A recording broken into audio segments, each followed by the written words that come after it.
तर मित्रांनो, आज आपण आलो आहे बारामतीमध्ये ज्या ठिकाणी महाराष्ट्राचे उपमुख्यमंत्री अजितदादा पवार यांचा विमान अपघात झाला त्या ठिकाणी आपण आलो आहे। समोर बघू शकता मित्रांनो, काही लोक इथे दर्शनासाठी आले आहेत आणि याच ठिकाणी अजितदादांचा विमान अपघात झाला। तर येथील संपूर्ण परिसरातला व्हिडिओ आपण दाखवणार आहे।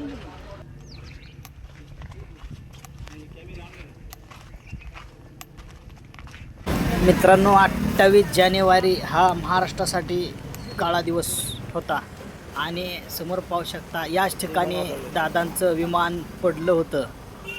आपण सध्याला त्याच ठिकाणी उभा आहे जिथे दादांचं विमान पडलं आणि दादा आपल्यातून निघून गेले। तर मित्रांनो, ही कधी न भरून येणारी पोकळी आहे। महाराष्ट्राचं खूप मोठं नुकसान झालेलं आहे। समोर पाहू शकता ही धावपट्टी आहे आणि ह्याच धावपट्टीवर उतरणार होतं हे विमान आणि या ठिकाणी विमान क्रॅश झालं। समोर पाहू शकता खूप बाहेर गावावरून सुद्धा दादांचं दर्शन घेण्यासाठी इथे लोक आलेले आहेत आणि आपण दादांचा अंत्यविधी झाला त्या ठिकाणी सुद्धा जाणार आहे। बॅरिकेडच्या आतमध्ये जाऊन दादांच्या प्रतिमेचं दर्शन घेणार आहे।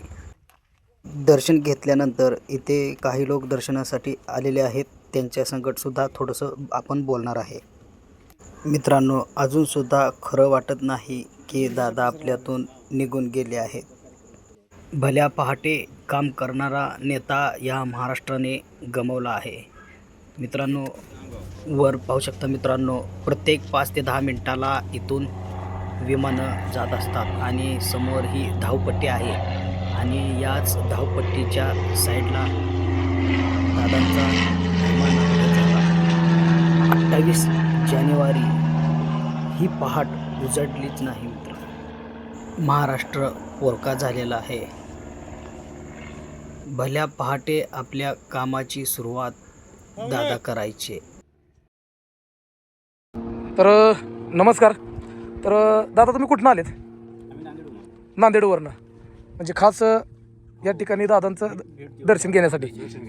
तर नांदेडवरनं आला आता तुम्ही। आताचा विषय, आता इथं येताना जे बारामतीतनं इथं जो मस्त कच्चा रस्ता आहे तिथल्या बऱ्याच अशा अडचणी या ठिकाणी समोर येत होत्या की कॉमेंटच्या मार्फत, व्हिडिओच्या मार्फत, की रस्ता यायला कच्चा आहे आणि इथं आल्यानंतर सावली नाही आहे बसायला, कसली पाण्याची सोय नाही।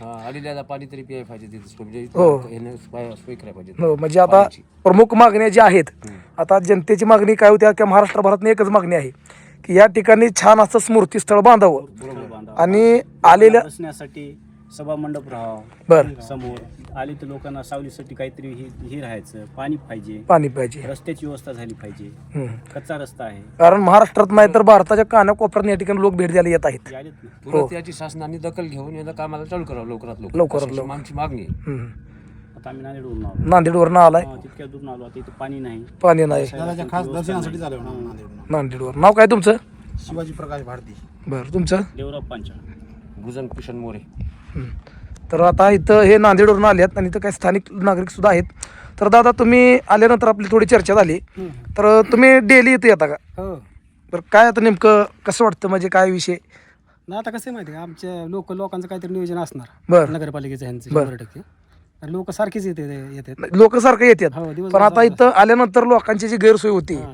की रोडपासून इकडे इथपर्यंत येईपर्यंत रस्ता कच्चा आहे किंवा ते रस्ता असा आहे की मोठी गाडी सुद्धा बसत नाही, उबड दाबड आहे, दगड वगैरे थडतात खालनं गाडीला।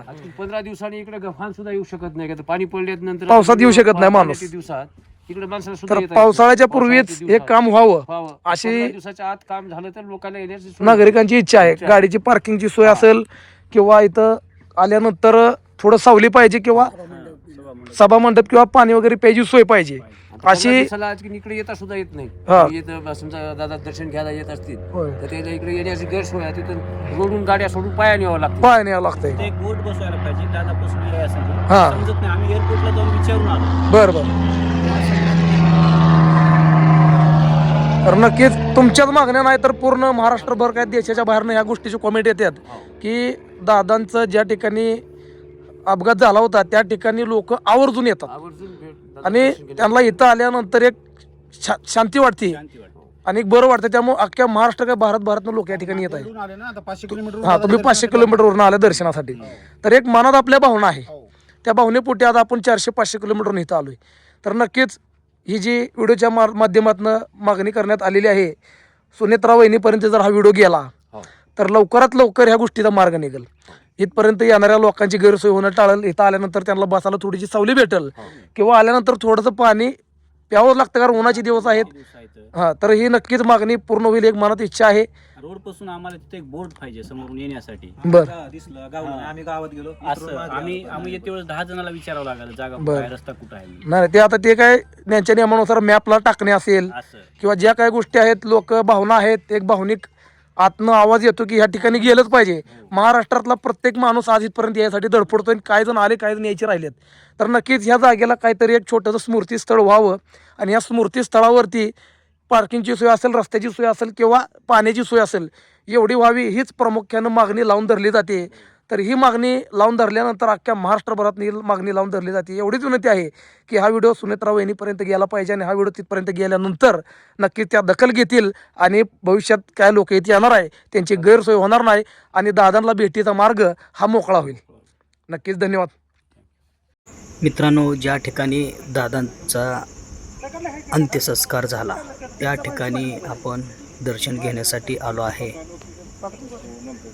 समोर बघू शकता, याच ठिकाणी दादांचा अंत्यसंस्कार झाला आणि हे VP कॉलेज आहे, विद्या प्रतिष्ठान सुद्धा म्हणतात.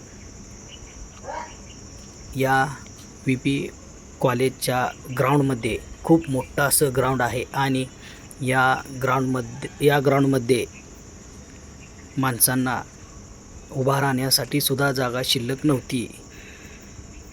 एवढे महाराष्ट्रातून दादांचे कार्यकर्ते, मानणारा वर्ग आणि चाहते अंत्यसंस्कारावेळी आले होते. या ठिकाणाला VP कॉलेज म्हणतात. समोर पाहू शकता, याच ठिकाणी दादांवर अंत्यसंस्कार करण्यात आले होते.